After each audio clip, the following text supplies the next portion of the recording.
Recordando que el movimiento armónico simple se da a través de la proyección de un punto P que se mueve con movimiento circular uniforme.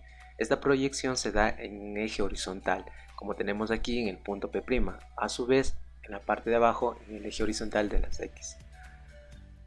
Este punto P' que se proyecta acá abajo estará oscilando desde menos A hasta A, siendo que el centro va a ser el punto de equilibrio del movimiento armónico simple.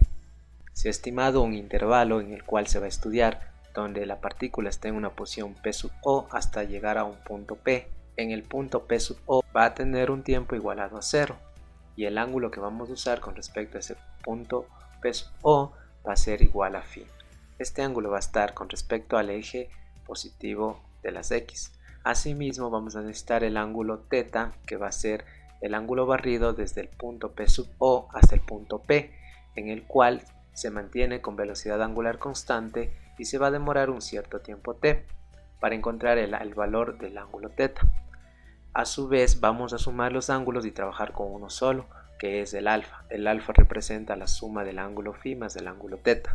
Tenemos por acá, recordemos que el ángulo θ podemos encontrarlo simplemente multiplicando la velocidad angular de la partícula por el tiempo que tome en llegar desde el punto P⁻O hasta el punto P. Ahora nuestro ángulo alfa va a ser igual a omega por el tiempo más φ. Teniendo esto en consideración, vamos a hacer la demostración de la ecuación de aceleración del movimiento armónico simple.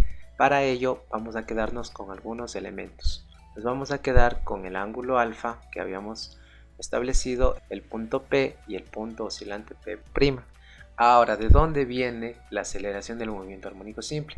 Pues viene de la aceleración centrípeta que tiene la partícula que gira con movimiento circular uniforme.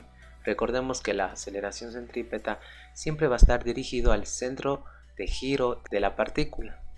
Lo denotamos como A sub c.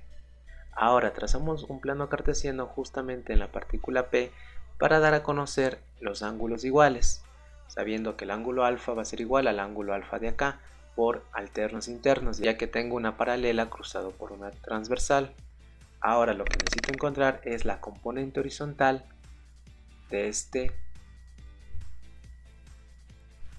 esta aceleración centrípeta, es decir, este vector A sub x que representa la aceleración en x. Esta A sub x será la aceleración de la partícula que está oscilando en el eje horizontal. Para encontrar el A sub x, que es la aceleración en x, vamos a completar el triángulo rectángulo. Vamos a pasar este triángulo al lado derecho para encontrar el valor de A sub x. Aplicando las razones trigonométricas, vamos a usar el coseno de un ángulo, que se define como cateto adyacente sobre hipotenusa. Sacamos coseno de alfa y vamos a obtener que cateto adyacente va a ser A sub x y la hipotenusa va a ser A sub c. De aquí despejamos A sub x y tenemos que A sub x va a ser igual a A sub c por coseno de alfa. Tenemos que saber el valor de A sub c, entonces vamos a trabajar con la igualdad que representa la aceleración centrípeta del movimiento circular uniforme, que es igual a la velocidad elevado al cuadrado sobre r. Pasando la velocidad a su igualdad, que va a ser igual a omega al cuadrado por radio al cuadrado, esto sobre el radio, simplificamos los valores del radio al cuadrado y el r que tenemos en el denominador y tenemos de la siguiente forma: omega al cuadrado por r. Además tenemos que tener en cuenta que si vamos a usar en el movimiento armónico simple, el valor de r se interpretará como el valor de la amplitud, por ende vamos a dejar expresado de la siguiente manera: omega al cuadrado por la amplitud. Entonces reemplazamos esto en el valor de A sub c.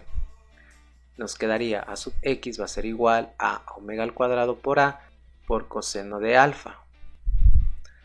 Ahora, reemplazando el valor del ángulo alfa, tendremos que A sub x va a ser igual a omega al cuadrado por A por coseno de omega t más φ. Y por último, lo que vamos a tener en cuenta es el sentido hacia donde se está dirigiendo la aceleración. Podemos darnos cuenta que el sentido se está dirigiendo hacia la izquierda, por ende tenemos que poner un negativo. Y nos quedará que la aceleración en función del tiempo va a ser igual a menos omega al cuadrado por A por coseno de omega t más phi, y queda demostrado la ecuación de la aceleración del movimiento armónico simple.